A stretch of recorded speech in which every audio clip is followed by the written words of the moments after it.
porque só tenho hoje, hoje aqui, agora, o já. Hoje eu vou cuidar do meu hoje, e do amanhã eu sei que Deus cuidará. Hoje porque só tenho hoje, só tenho hoje aqui, agora, o já. Hoje eu vou cuidar do meu hoje, e do amanhã eu sei que Deus cuidará.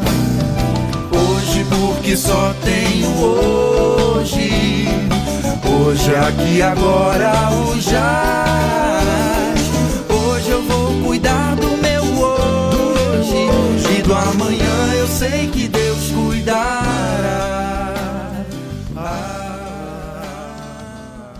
Bom dia a todos que nos visitam, sejam todos bem-vindos. Até quem está em casa assistindo, eu prometi para o André que não ia ser gravado.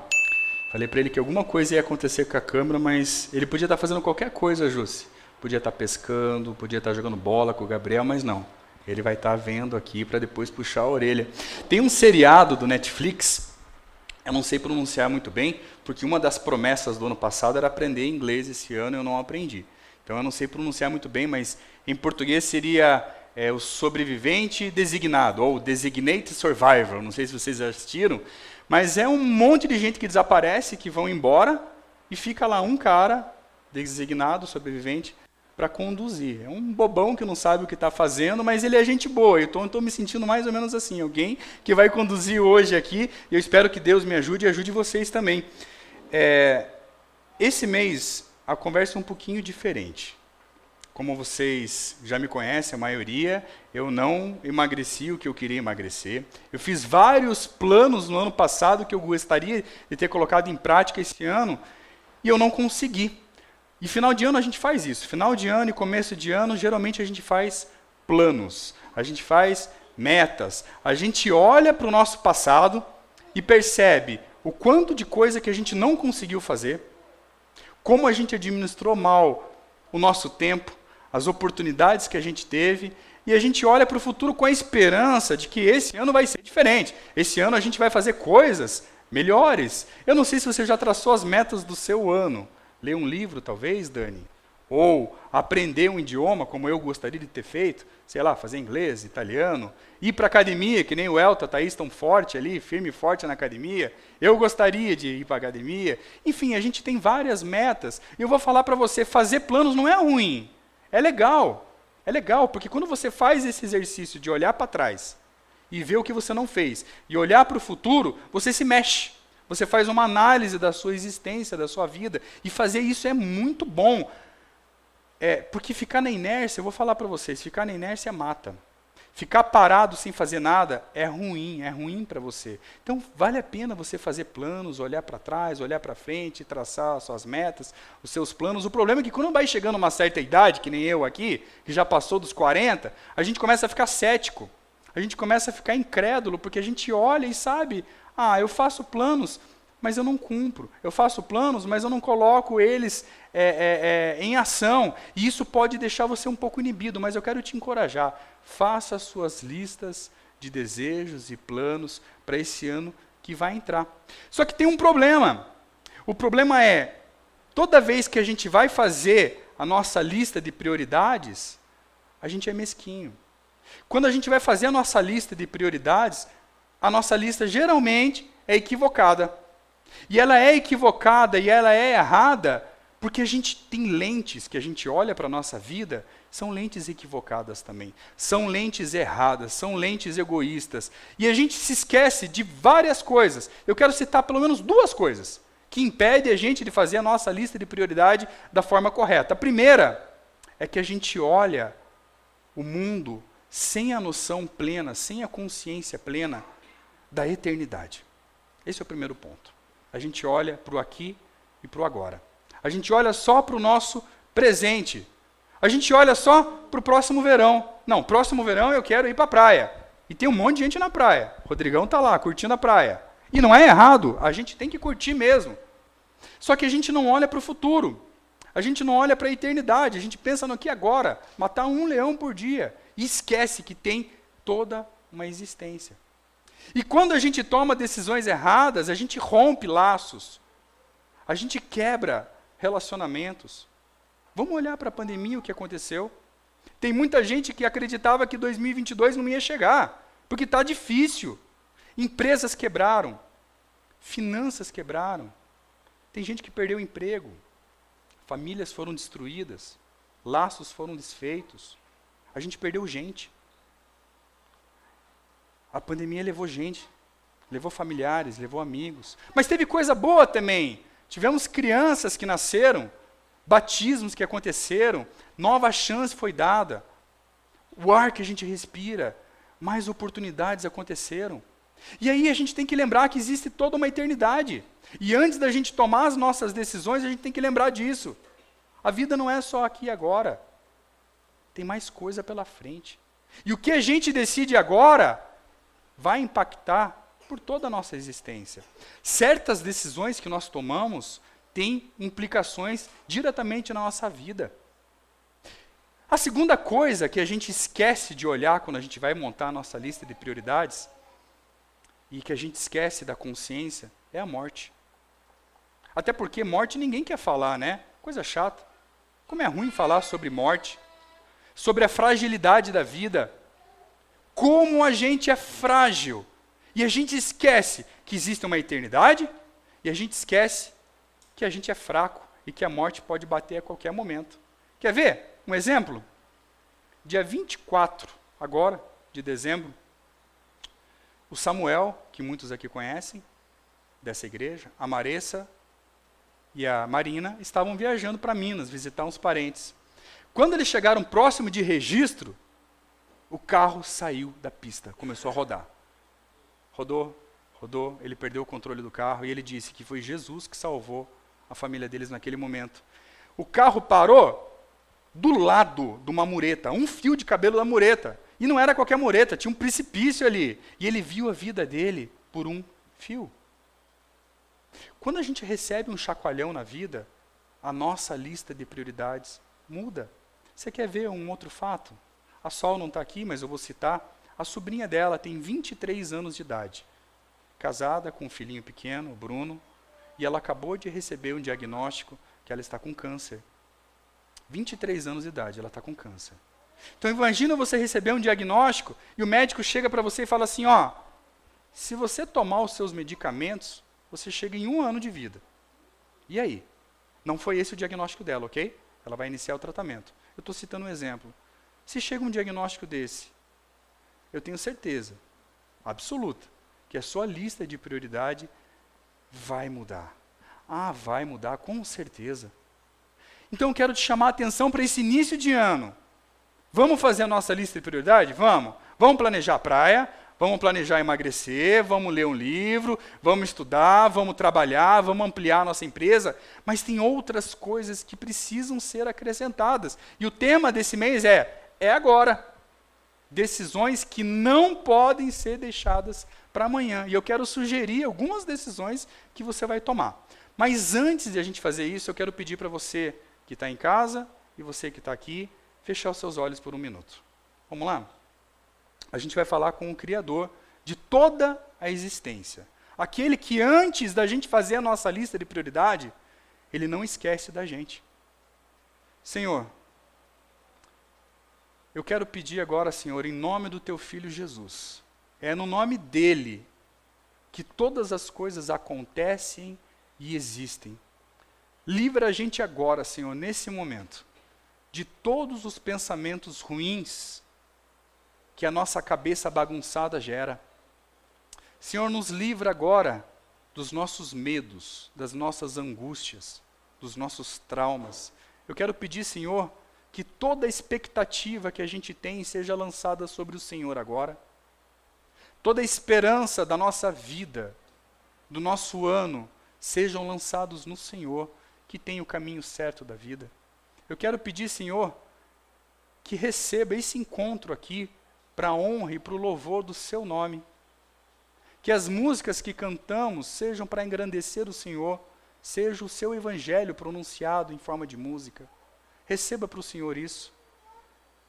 E o texto bíblico, que é a Sua palavra, que que tem poder para regenerar, para converter corações, para convencer a gente dos maus caminhos, que o Senhor nos ilumine agora, com a tua presença, com o teu Espírito.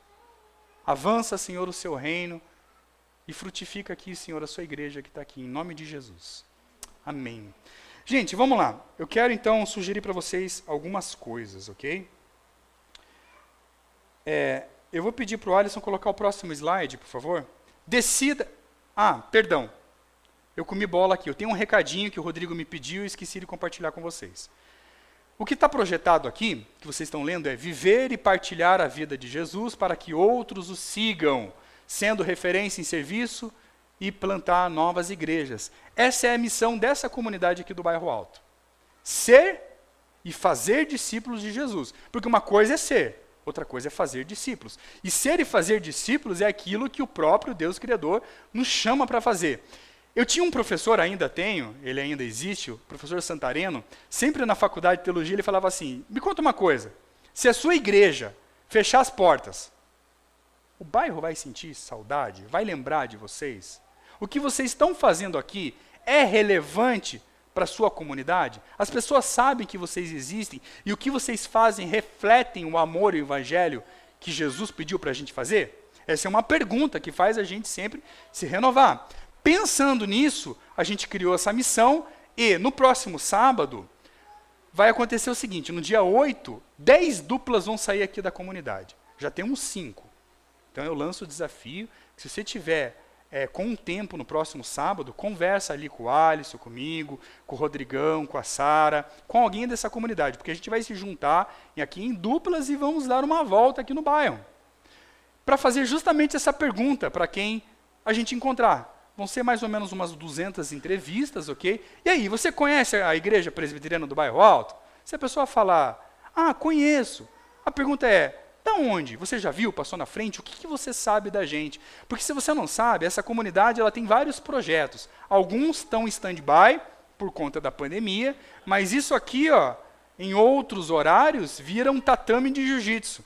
E muitas crianças do bairro fazem aulas de jiu-jitsu aqui, ou faziam, porque está parado nesse momento, mas pretendemos retomar,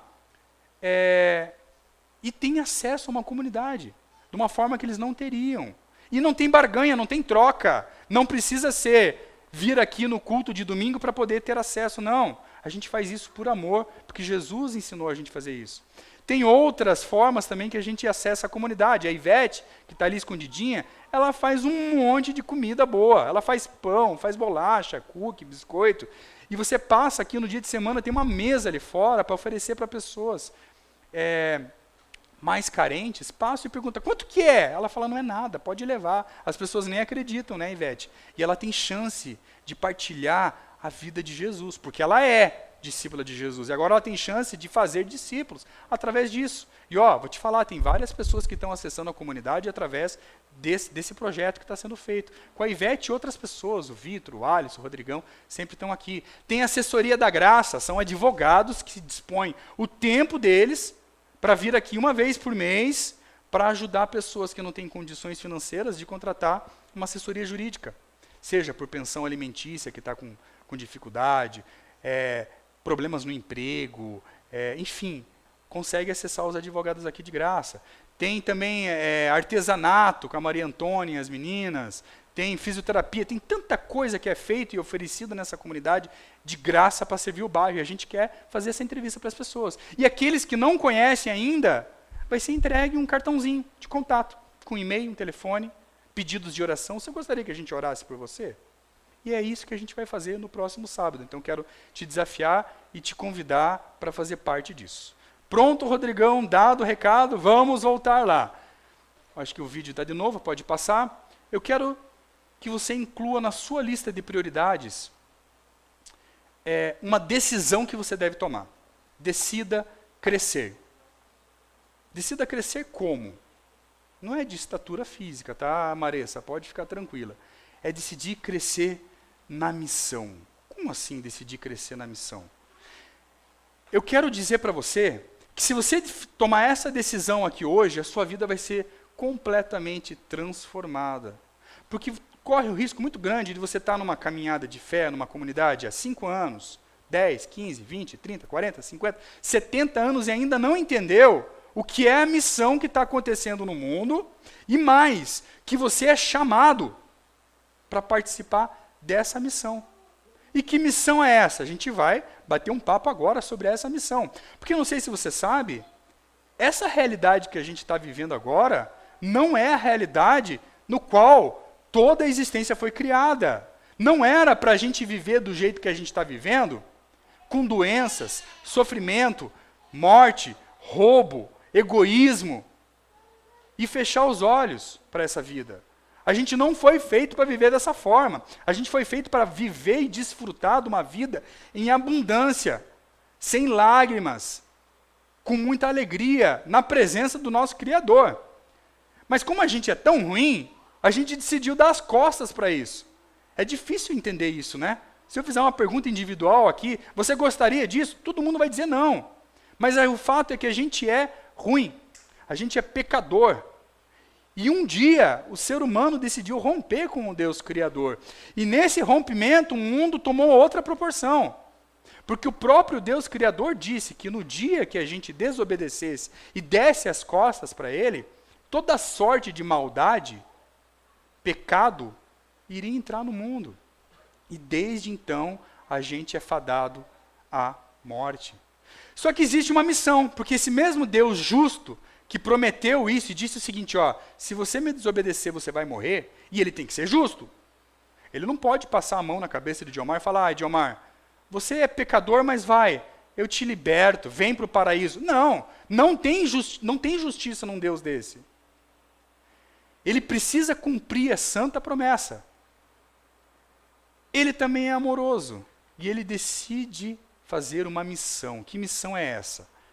Esse preço da tua desobediência, que você deve pagar com sangue, com a morte, ele decide fazer o seguinte, ele entra na existência. Deus, ele é espírito, a gente não vê Deus, mas ele decide se fazer visível. Jesus não é um homem qualquer que tomou a forma humana e viveu uma vida legal, como muitos estão dizendo aí no Facebook. Jesus era um cara legal que curtia uns bons vinhos e pregava o amor. Jesus é Deus, o Deus encarnado de forma visível. Ele nasce no ventre de uma mulher, vive uma vida que a gente jamais vai conseguir viver nem 1% do que Jesus viveu. Ele viveu uma vida reta, santa, justa, sem pecado, nas palavras, no pensamento e nas ações. Só que quando ele vive essa vida, ele tem uma missão. Sabe qual que é a missão de Jesus? Pregar o amor? Ele prega o amor. Curar pessoas? Não. Ele pode te curar hoje de um câncer, mas você vai morrer cedo ou tarde. Não é para isso que ele veio. Ele fez isso por misericórdia, compaixão, para demonstrar que ele é o Filho de Deus, mas a missão dele é aqui, ó. É uma cruz. Essa é a missão de Deus. Morrer numa cruz. Como assim? Porque com a morte de Jesus na cruz, a minha desobediência e a sua são pagas. Ou seja, o que eu estou querendo dizer é que ele entra na existência para morrer no seu lugar. Para que aquela justiça que foi prometida pela nossa desobediência fosse imputada nele mesmo. Ou seja, Deus morreu para que eu e você pudéssemos voltar para casa, para o lugar que a gente foi criado. Então está rolando uma missão. E essa missão não é somente aqui dentro dessas 4 paredes. Pelo contrário, a missão está acontecendo lá fora, onde tem um monte de gente doente, morrendo, sem conhecer o Criador. E quando Jesus está andando pelas cidades e curando as pessoas, ele está pregando uma coisa chamada boas novas, ou evangelho. O que é evangelho? Boas novas. É uma notícia boa. Que notícia boa é essa? Que está tudo lascado, que está tudo perdido, e que não tem nada do que você faça que pode comprar o seu passaporte de volta para ele. Você não tem nada de bom que compre o olhar e o agrado e créditos com o Deus Criador. Ele faz isso por amor e por misericórdia. Ele anuncia isso, deixa eu falar para vocês, o reino está chegando. Portanto, se arrependa. Se arrependa e creia. Só isso? Só isso. Simples. É simples. Por isso que muitos dizem que isso é loucura. É loucura. Se arrependa e creia. Você consegue fazer isso? Essa é uma triste notícia. Você não consegue se arrepender e crer. Não consegue. Você consegue tentar durante um tempo viver uma vida legal. Sem trair sua esposa, pagando seus impostos, ajudando o necessitado. Tem um monte de gente fazendo isso. Pessoas que não são compactuantes com a nossa fé, fazem isso. Tem muita gente de outras religiões que fazem o bem, e diga-se por passagem, muito mais do que os que se dizem filhos de Jesus. Mas isso não salva ninguém. O que salva é a crença no Deus Criador. Só que depois que você se arrepende e crê, e isso só é possível com uma ação de cima para baixo, sobrenatural. Quando o Espírito Santo, que é Deus, invade seu coração e te convence dessa realidade, a sua vida é transformada. Aí sim você vai deixar de trair sua esposa, não porque você está fazendo bem, como muitos fazem, mas porque você está honrando o seu Criador. Quando você paga os seus impostos, você está fazendo isso porque o Evangelho explodiu no seu coração. E aí eu vou dizer uma coisa para você. Quando você decide crescer na missão, entender que essa missão, você faz parte disso, muitas outras realidades mudam. Aí a doença pode bater na sua porta e você não tem mais medo. Por quê? Porque você sabe que ao fechar os seus olhos, você abrirá para a eternidade, junto com Deus Criador. E Jesus está fazendo exatamente isso. Eu estou aqui no Evangelho de Mateus, ok? Daqui a pouco eu vou dar o texto para vocês acompanharem aí. Não vai ser projetado, mas eu vou ler. Depois vocês vão conferir esse texto aí pelo aplicativo, pelo celular, pela Bíblia que vocês trouxeram. Mas o que está acontecendo aqui é exatamente isso que eu contei para vocês agora. Jesus está caminhando. Permita-se imaginar um calor desse hoje, sem esse ventilador aqui. Um calor muito forte. Agora imagina você com aquela sandália velha, com a areia entrando no seu pé, aquele pé ressecado. Não tem cremezinho Victoria's Secret, não. E você está debaixo de um sol muito forte. Você está cansado. E Jesus está ali, junto com seus discípulos, visitando cidades, povoados, morros, montanhas, casas, e ele está falando do amor de Deus. Você já teve um dia cheio? Jesus teve, muito mais. E ele está ali, curando o leproso. Estou passando alguns textos, tá? Curando o leproso. Ele está ensinando sobre jejum, sobre as preocupações da vida, sobre homicídio, adultério, divórcio, vingança. Ele está ensinando os seus discípulos, preparando os seus discípulos para uma missão muito maior. Aí chega quase no finalzinho do dia, ele fala assim, ó, ei, vocês ouviram tudo isso que eu falei? Agora eu vou dizer uma coisa para vocês, ó. Toda árvore, ele usa palavras para que a gente possa compreender. Toda árvore que não produz bons frutos é cortada e lançada ao fogo. Assim, pelos seus frutos, vocês o conhecerão. Então, fiquem atentos, prestem atenção. Não adianta só falar, Senhor, Senhor, se a sua vida não for acompanhada de boas ações. E ele continua, aí ele desce do monte, começa a curar as pessoas, trazem para ele pessoas que estão endemoniadas e ele expulsa os demônios, demonstrando que ele é o próprio Deus. Aí ele acalma a tempestade, mostrando que ele tem poder também, não só sobre as doenças, mas sobre toda a existência, a natureza. Cura um paralítico. Conhece Mateus, que é o autor desse livro aqui, que era tipo um cobrador de impostos da sua época. Alguém da Receita Federal lá de Roma, ele fala, me siga. E Mateus começa a seguir. Depois ele começa a ser interrogado. E ele faz tudo isso para chegar no momento que ele para assim, e ele olha para aquela multidão e vem o texto que a gente vai ler hoje. Mateus, capítulo 9, no versículo 35. Mateus, capítulo 9. Enquanto você procura aí, eu vou tomar uma água. Mateus, capítulo 9, versículo 35. Mateus é o primeiro livro do Segundo Testamento, tá?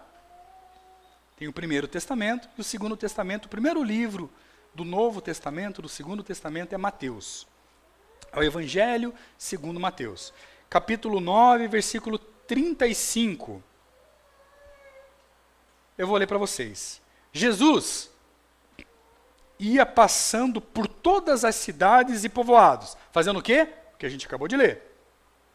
Ensinando nas sinagogas, pregando o quê? As boas novas do reino e curando todas as enfermidades e doenças.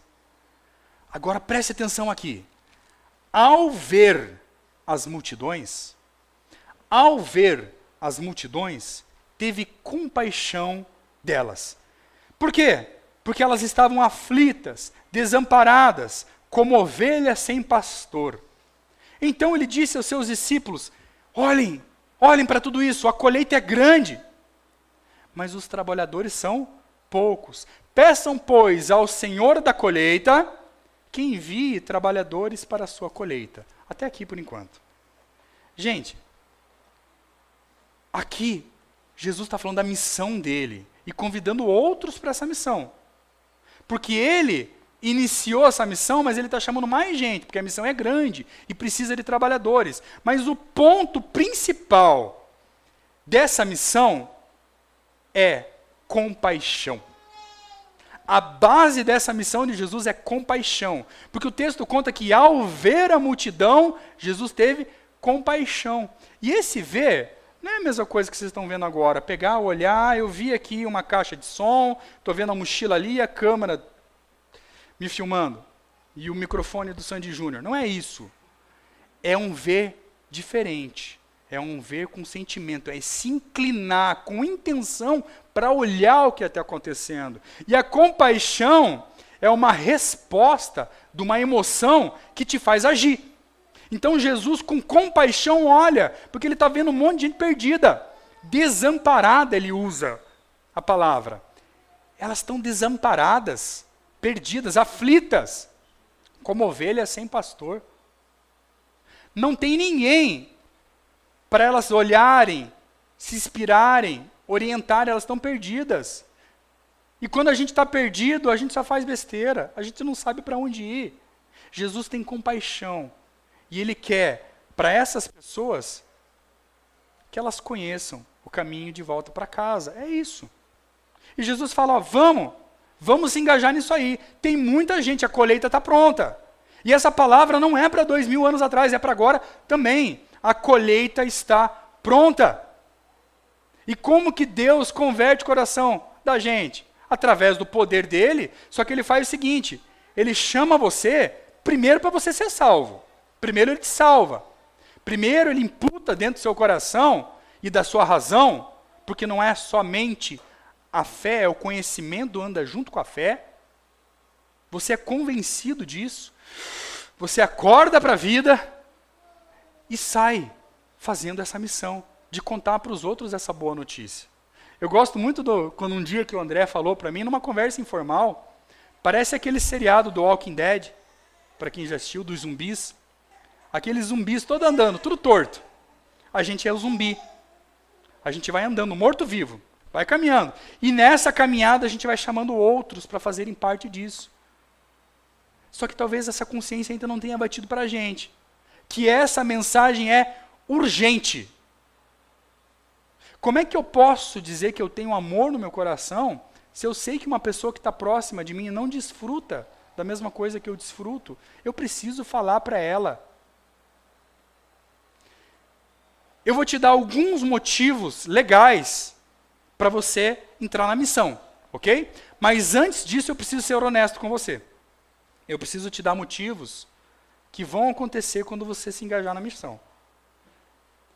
Tem algumas igrejas por aí, geralmente essas de televisão, que dizem que é só vitória. Não é nada disso, não. Que a doença não vai chegar na sua casa. É mentira. Que a sua conta bancária vai prosperar. É mentira. Porque quando você é convencido e faz parte de uma comunidade, inclusive você é responsável pela comunidade. Inclusive você tem que botar a mão no bolso e participar daquilo que Deus está fazendo. Porque a tua contribuição financeira para essa comunidade mantém missionários, mantém plantações de igreja. Então, como o André diz, você vai ficar ainda mais pobre, tá? Mas esse mesmo Deus também pode te prosperar. Mas não é esse o ponto. Esse mesmo Deus que cura o seu coração e pode curar uma doença, pode fazer você prosperar. Mas não é disso que a gente está falando. A gente está falando que quando você entra na missão, coisas podem acontecer e muito provavelmente vão acontecer.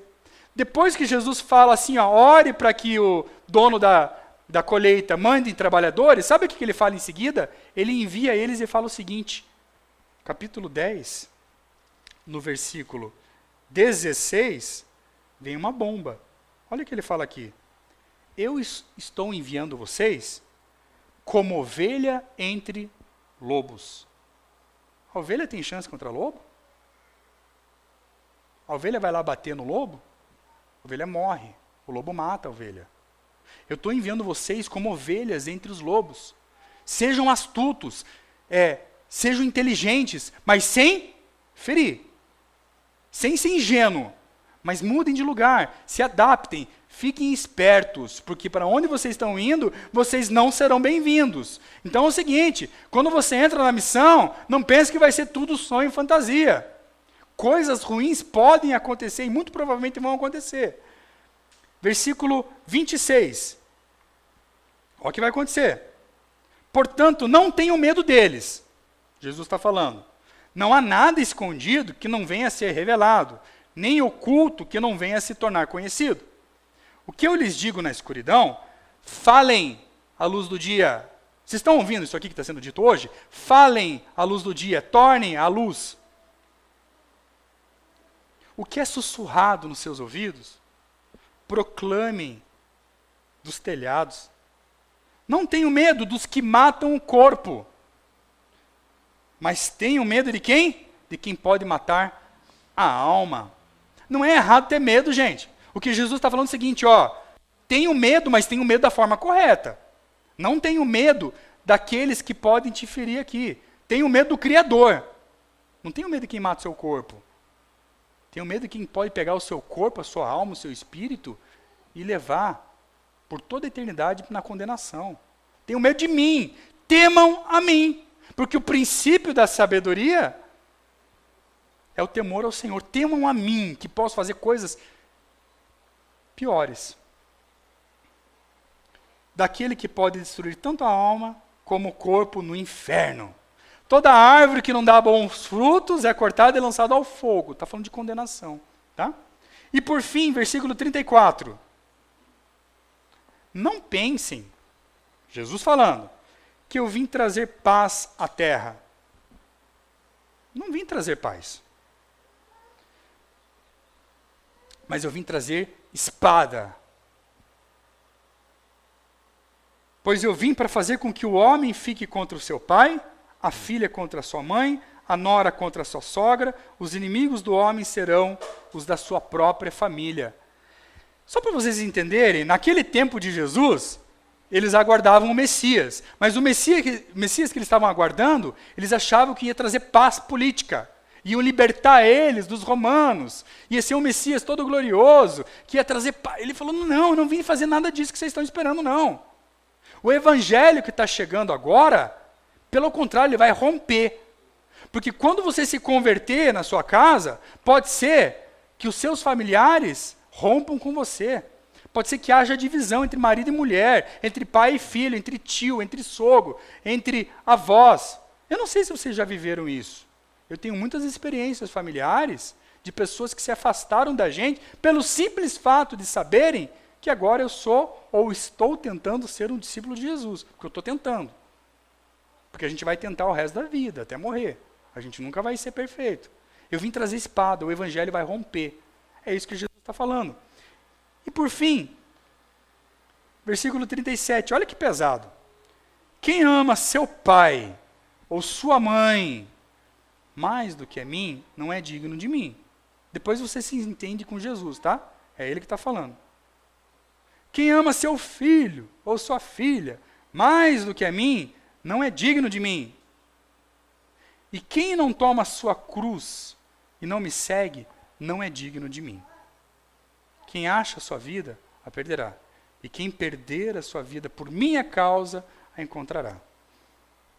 A gente para por aqui a leitura bíblica. Gente, esse último versículo ele está falando exatamente isso. Que dentro da sua casa, a gente deve amar a nossa esposa, tá?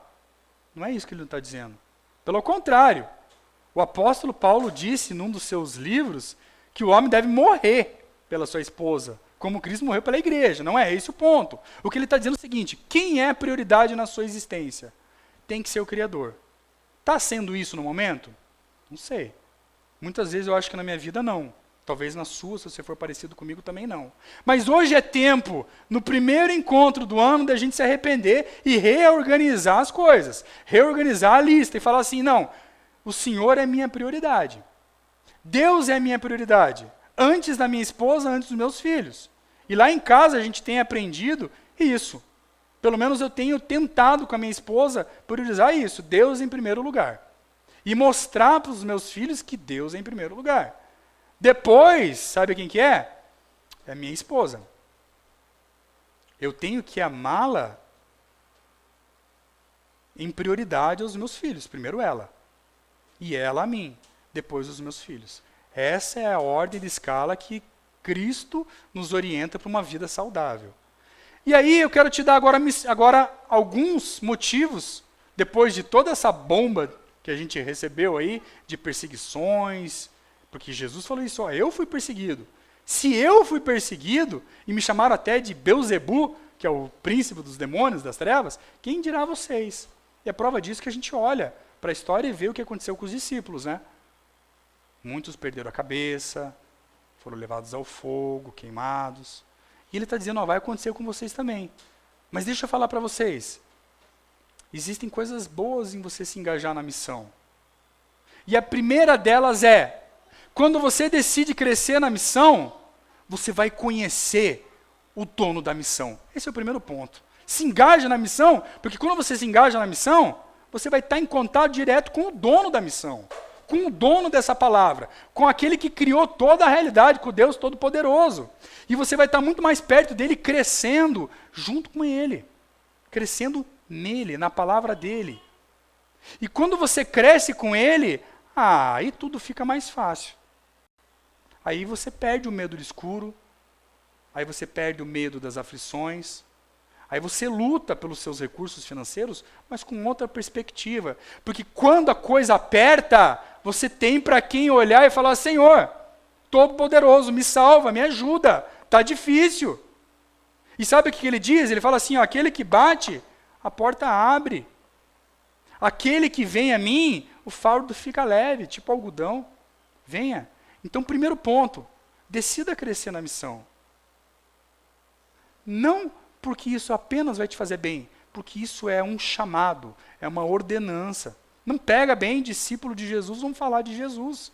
A gente tem que falar daquilo que aconteceu na nossa vida e que pode salvar outras pessoas. Então, primeiro ponto, decida crescer na missão, porque você vai conhecer o dono da missão. Segundo, porque você vai ser salvo. Quando você decide crescer na missão, é porque a salvação que já foi planejada para você antes de toda a existência, agora veio à realidade. Você foi convencido de que você foi salvo por essa missão. E o que faz alguém quando é salvo por uma missão? O que faz quando não existe água no mundo, mas você descobriu que aqui tem uma torneira de água eterna? Você vai querer compartilhar essa água com os outros. O que acontece quando uma pandemia mundial vem e existe uma vacina que cura? Você vai querer que as pessoas tomem dessa vacina para serem salvas. Então seja salvo pelo Evangelho, por Cristo. E depois que você for salvo por essa missão, compartilhe. Esse é o segundo ponto, porque você vai ser salvo. Terceiro, e aí é legal, porque quando você decide entrar na missão, Cristo diz que você recebe poder para curar. Isso não deixou de existir, gente. A gente que não tem fé. Poder para curar, porque a ordem dele não vai lá e ore para curar, ele fala, vai lá e cure. E pregue as boas novas. Quando você decide entrar na missão, os milagres vão te acompanhar. Quando você está salvando alguém, o milagre da provisão vai acontecer. Quando ele mandou esses discípulos, eu não vou voltar no texto, ele falou, não levem nada. Não levem nada. vão. Se forem recebidos, desejem coisas boas, orem. Se não forem, sacode a sandália e vai embora. O que se espera de alguém que está na missão? Milagres, porque você está salvando gente. E eu vou te falar, Deus salva. E não só salva, Ele oferece todos os recursos para que o evangelho seja proclamado. Porque quem está por trás disso é Ele. Não tem nenhum lugar que você decida ir pregar que Jesus já não foi antes e convenceu o coração. Não pense que a sua boa dicção ou sua má fala influenciam, não. Se eu tiver poder para convencer alguém, outra pessoa também tem poder para desconverter. Não é a gente, é Ele. E quando você decide entrar na missão, Ele te empodera, Ele te dá poder, Ele te dá milagre para que essa obra e o reino avance. E quando você decide entrar na missão, você desfruta do reino que já chegou. Não completamente, mas já chegou. Você desfruta de conversões. Você vê pessoas falando assim, como eu vi esses dias aqui. Eu vou citar o nome, ele não está aqui. No culto retrasado, eu estou sentado ali atrás. E o Fernando, cunhado do Alisson e da Dani, falou assim para mim, ei, estava rolando a ceia aqui, ele falou assim, né, Fernando? Eu quero ser batizado, o que eu faço? Aí, ó, você desfruta de conversões, você desfruta de milagres, você vê a sua vida nas mãos sustentadas por Deus. E aí tudo fica mais fácil, tudo fica mais leve. Então entenda, existe uma missão acontecendo e o chamado para esse primeiro encontro do ano é entender o seguinte, eu vou fazer a minha lista de prioridades e de planejamentos para esse ano, mas eu vou incluir em primeiro lugar o seguinte, a missão de que Deus está agindo no mundo. Aí você deve estar pensando, tá bom, ok, o que eu faço agora? Vamos lá, vou te dar algumas ideias, mas elas não param por aqui. Primeiro lugar, como que você coloca a missão e crescer na missão? Primeiro na sua casa, tá bom? Se você não fizer em casa, não faça em lugar nenhum. A gente chama isso de hipocrisia. E essa palavra é para mim. Primeiro na sua casa. O evangelho tem que ser compartilhado com a sua esposa, com o seu marido, com seus pais e com seus filhos. Não pega bem você ficar pagando de santo na rua e em casa tudo bagunçado. Não. Primeiro conserte a sua casa. Viva o evangelho dentro do seu lar. Perdão, compaixão, amor, respeito. Quando alguém pisa na bola, o evangelho precisa agir. O perdão, a graça precisa agir junto com a educação do que é errado. E faz mais isso não. Vamos junto. Primeiro na sua casa, ok? Depois da sua casa, você pode expandir para o seu trabalho. As pessoas precisam ver que você é diferente, que você é um discípulo de Jesus. No seu trabalho, em todas as oportunidades, Jesus falou, proclame no telhado, proclame no trabalho. Você não precisa ser chato. Tem ponto certo de você conseguir agir, mas fale aquilo que aconteceu no seu coração. Tem tantos ganchos. O que aconteceu que você está mais alegre? Eu estou mais alegre, sabe por quê? Porque hoje eu encontrei com um Criador e eu creio que Ele me salvou e que Ele está salvando um monte de gente no mundo. Eu vou te falar, Ele quer salvar você também. Proclame e viva o Evangelho no seu trabalho. Outro lugar, nas ruas, no supermercado, na farmácia, no parque, na academia, proclame que existe uma eternidade e que Deus está restaurando todas as coisas e convidando esse povo. É aí que está a colheita, não é aqui dentro. Aqui dentro também. E eu vou orar no final que se alguém ainda não encontrou com o Senhor, que encontre. Mas a colheita está aí fora, chamando a gente para participar disso. Talvez, por fim, nas redes sociais. Nós estamos em tempos de modernidade, de rede social, Instagram, Facebook. Não é espaço para a gente ficar discutindo com pessoas. Eu não estou dizendo que você não tem que ter convicção das suas ideias. Mas não fique postando coisas que você acha que vai causar afastamento de você. Você precisa aproximar as pessoas, não afastar. Então cuidado, vai de leve com a política. Vai de leve com as suas opiniões acerca da vacina, se é ou se não é bom. Vai de leve.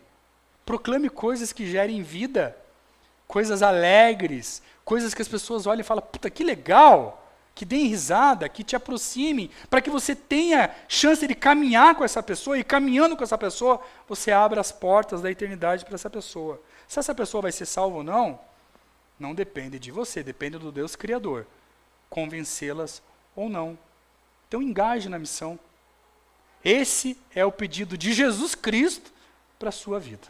Vamos orar? Senhor, ouvimos aqui, Senhor, a sua voz essa manhã, e como é difícil seguir o Senhor. É difícil, Senhor, porque a gente precisa morrer. O Senhor diz que a primeira missão da sua igreja é morrer. Morrer para nós mesmos. O Senhor disse que a gente precisa seguir a nossa cruz, pegar ela para seguir o Senhor, e é difícil demais, Senhor. A gente precisa de milagre. A gente precisa de milagre para ser convencido do que a gente acabou de ouvir. A gente precisa de milagre, compaixão e misericórdia do Senhor, para que a gente engaje e cresça nessa missão. É a hora, é agora, Senhor. Essa decisão de entrar na sua missão e fazer parte daquilo que o Senhor está fazendo no mundo, precisa de poder sobrenatural do Senhor. Que o Senhor gere oportunidades nesse ano, que a gente possa desfrutar de milagres, de conversões, de curas, mas sobretudo, que haja festas nos céus, quando um filho seu, pecador, se arrepende e volta os olhos e o coração pulsando diante do Senhor. Nos ajuda nessa missão, Senhor. A missão é sua, não é nossa. A missão de restaurar é sua, mas o Senhor nos chama com o privilégio de fazer parte disso. Nos ajuda nisso, Senhor. Convença aqui o meu coração, da minha família, dos irmãos que estão aqui, daqueles que estão em casa, a fazer parte daquilo que o Senhor está fazendo. Se o Senhor fizer isso, a gente vai viver muito melhor. As adversidades podem bater, Senhor, mas a gente vai superar, porque o Senhor está do nosso lado e o Senhor prometeu assim. Nos abençoa nesse domingo, início de ano. Abençoa, Senhor, as nossas famílias, o nosso trabalho, em nome de Jesus. Amém. Gente, Deus abençoe vocês. Bom domingo, bom ano e até semana que vem.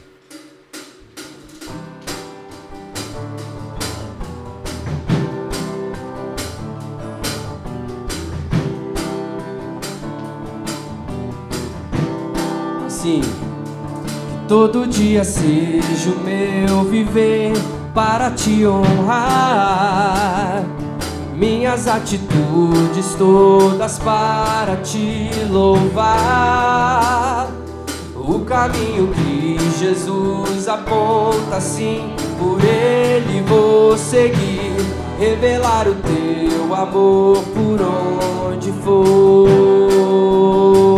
Todo dia seja o meu viver para te honrar. De tudo que tenho recebido vou compartilhar. Dedicar os meus talentos, minha vida para abençoar. Revelar o teu amor por onde for. Ouve a nossa oração, Senhor, e recebe glória e louvor. Sonda o nosso coração, guia-nos por teu amor. Ouve a nossa oração, Senhor, e recebe glória e louvor. Sonda o nosso coração, guia-nos por teu amor. Que todo dia seja o meu viver para te honrar.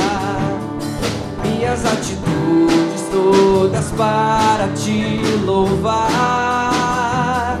Dedicar os meus talentos, minha vida para abençoar. Revelar o teu amor por onde for. Ouve a nossa oração, Senhor, e recebe glória e louvor. Sonda o nosso coração, guia-nos por teu amor. Ouve a nossa oração, Senhor, e recebe glória e louvor. Sonda o nosso coração, guia-nos por teu amor.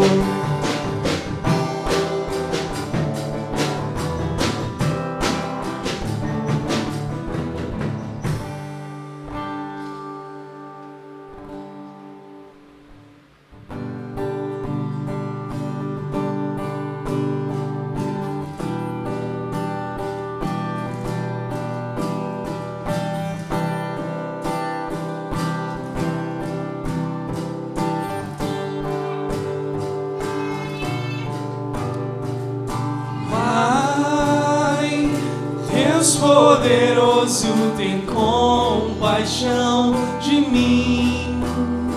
Preciso da tua graça abundante aqui.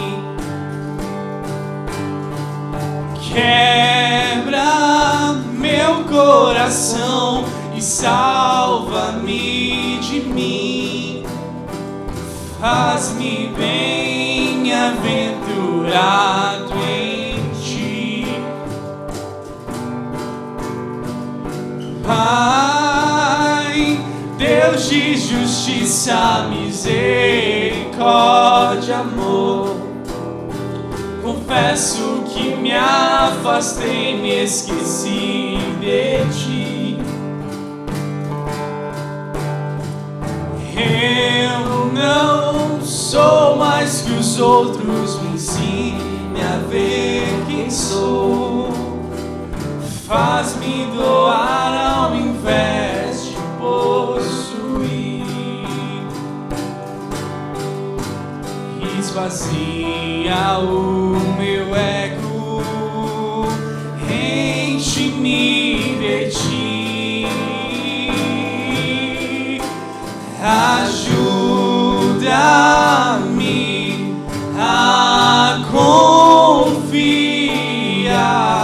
mesmo quando a confiança me falta. Ajuda-me a enxergar, mesmo quando meu olhar falhar.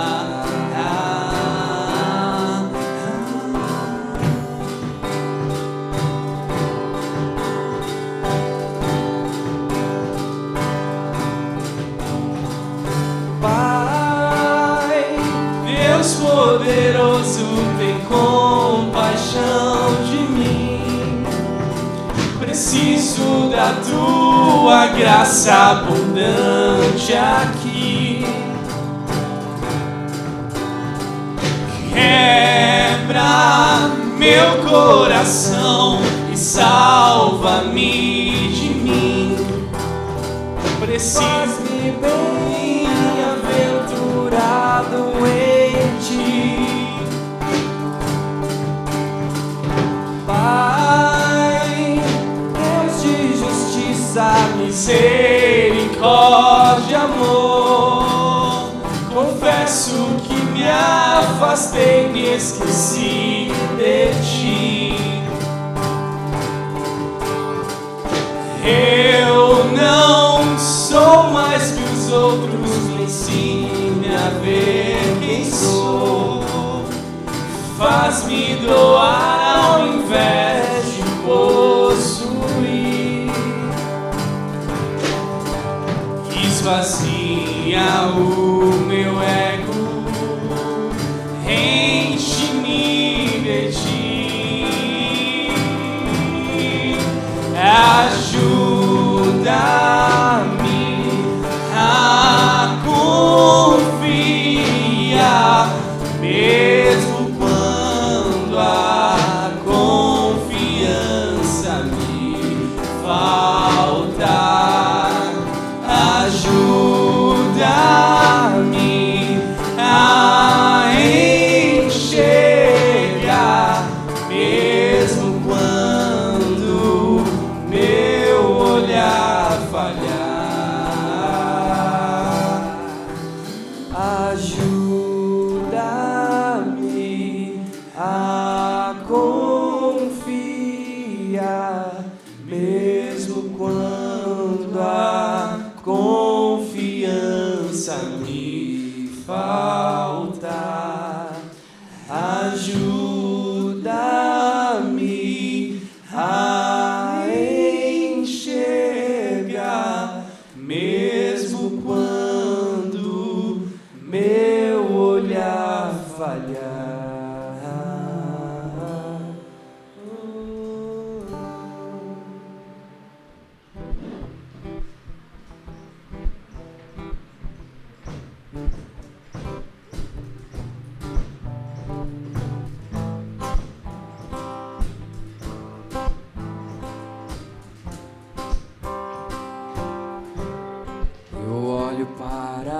cruz, e para a cruz eu vou. Se eu sofrer, participar, sua obra vou cantar. Meu Salvador na cruz mostrou o amor do Pai, o justo Deus. Pela cruz me chamou, gentilmente me atraiu e eu, sem palavras, me aproximo, quebrantado no seu amor.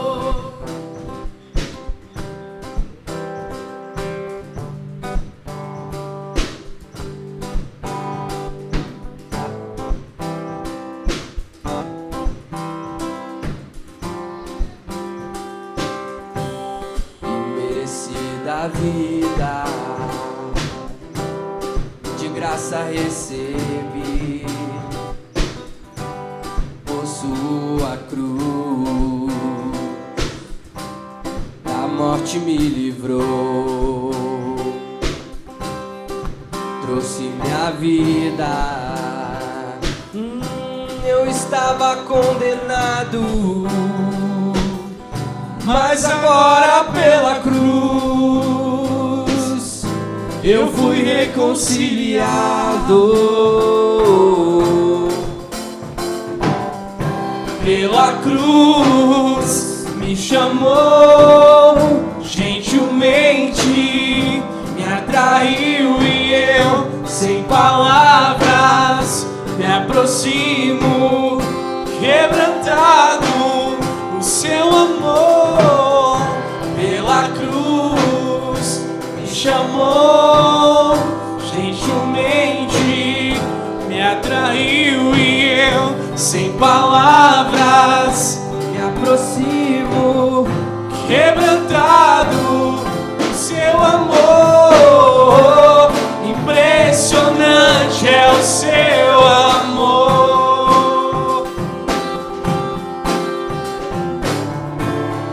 Me redimiu e me mostrou o quanto é fiel.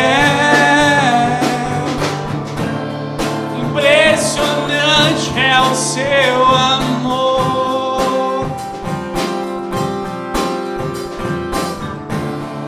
Me redimiu e me mostrou o quanto é fiel. Pela cruz me chamou, gentilmente me atraiu e eu, sem palavras, me aproximo, quebrantado no seu amor. Pela cruz me chamou, gentilmente me atraiu e eu, sem palavras, me aproximo, quebrantado no seu amor.